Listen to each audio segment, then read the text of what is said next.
Yeah, hi there.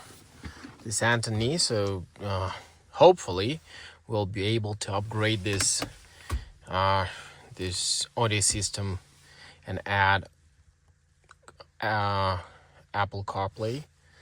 So in order to get to this monitor and the multimedia block itself, we should disassemble this trim. So we are starting from this leather cover. So we should pull down it and then get out. There's some kind of fixing stuff. So we'll get down and unscrew the shifting knob. As soon as you get out the pin that is fixing the shifting knob, you can just pull up the shifting knob, and yeah, here it is. So now we should be able to get out this piece of trim, just pulling out from just straight up.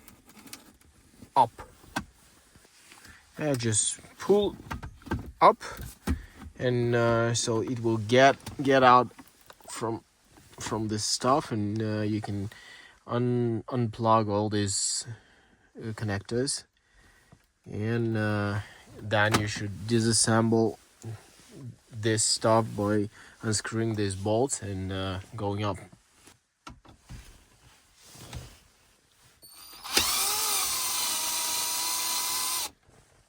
So when you unscrew these two bolts, you can now get out the multimedia panel and AC panel.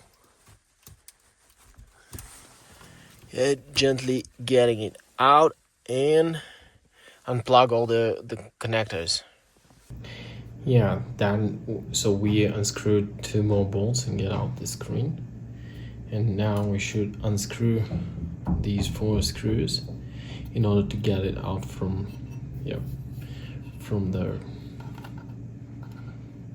the adapter.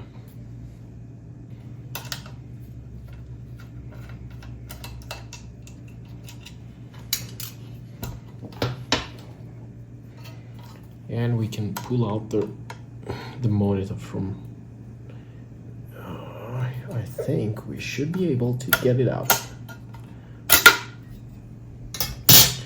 Then we should unscrew these small bolts in order to disassemble the monitor and put one more circuit board inside the monitor to have the ability to get the signal from the CarPlay.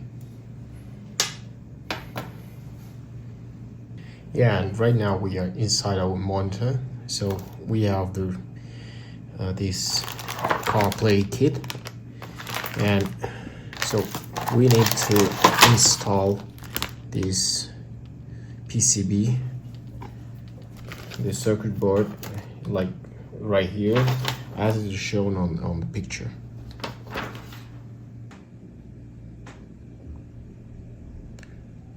So here are the plastic studs. So we are using them in order to have the gap between two boards, and connect them all, both cables. What?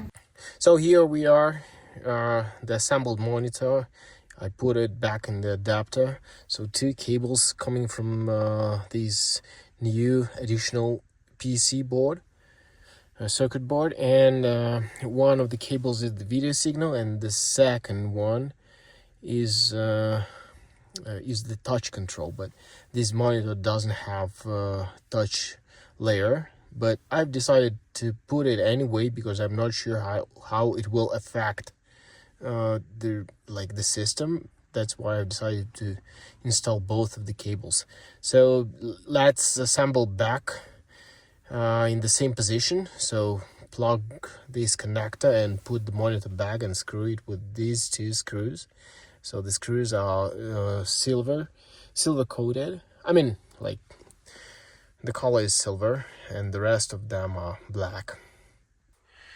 So there will be 2 harnesses that you should split the connectors from this media system, and there will be two big I think 32 pin connector and 20 something pin connector.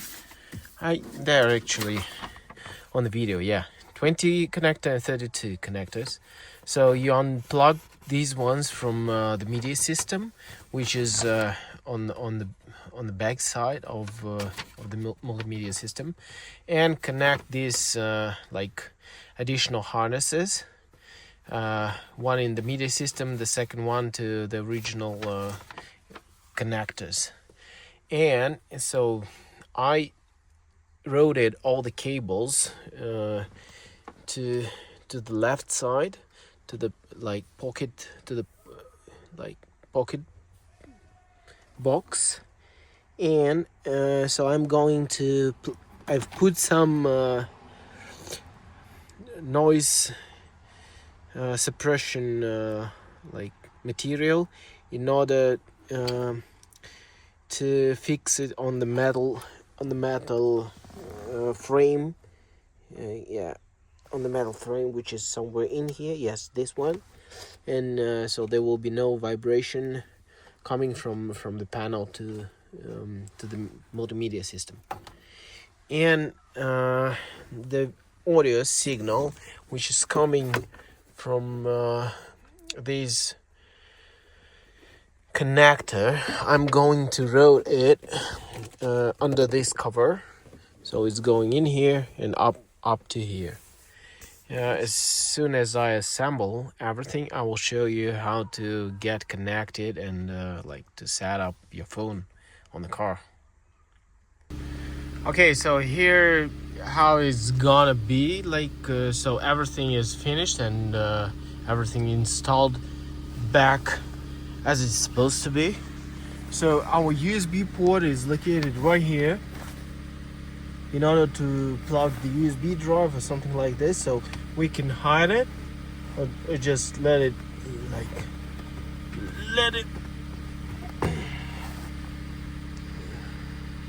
swing a little bit.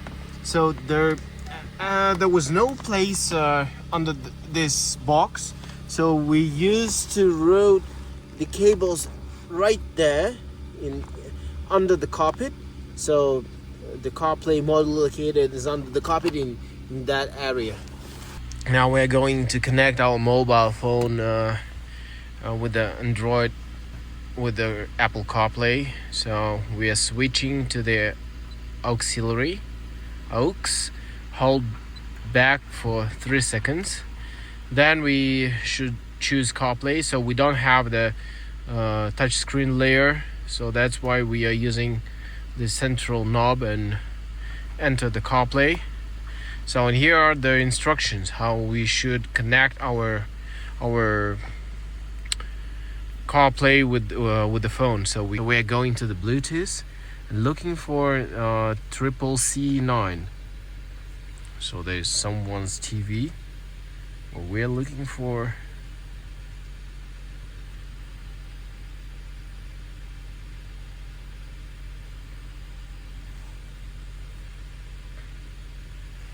where is it?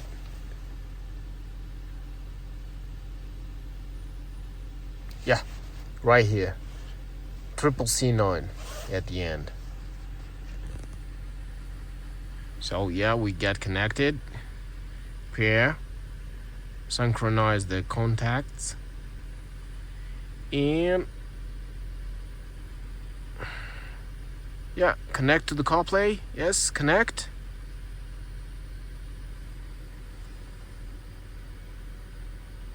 Yeah, and that's the magic.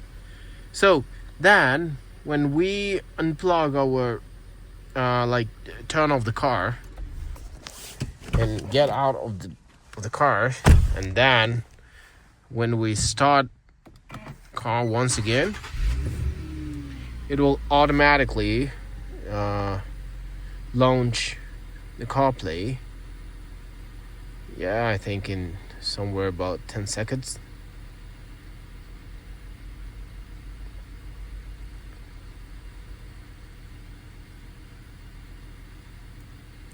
Here we are.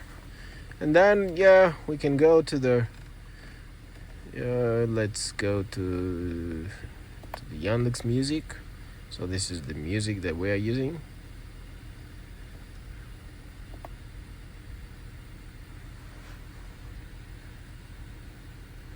I would like also add some details according to my experience using this multimedia interface. So when you are using Apple CarPlay, so it like as an overlay of your original interface, and that's why when you're parking in the using the sensors when you're on the drive mode, you see beeping of the parking sensors, but you do not see these interface of the car with all these sensors to understand what sensor is like asking you for, and what is the distance between the obstacle and the car. So in order to get there, you should push the source button on your steering wheel, and you will get back to your original interface. The same situation is with the AC. When you would like to change the direction of the air, or like increase the temperature, or increase the speed of the fan, so you do not see all these changes above Apple CarPlay interface. In order to understand what you have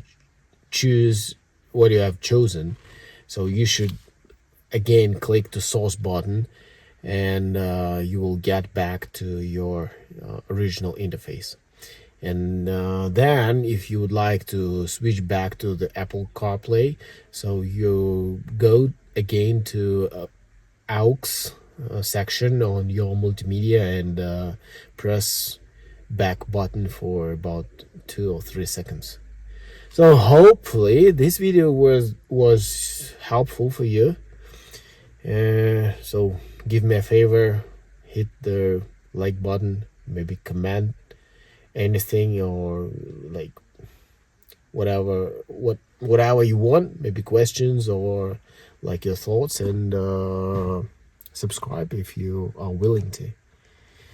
Stay tuned. Thank you, and bye bye.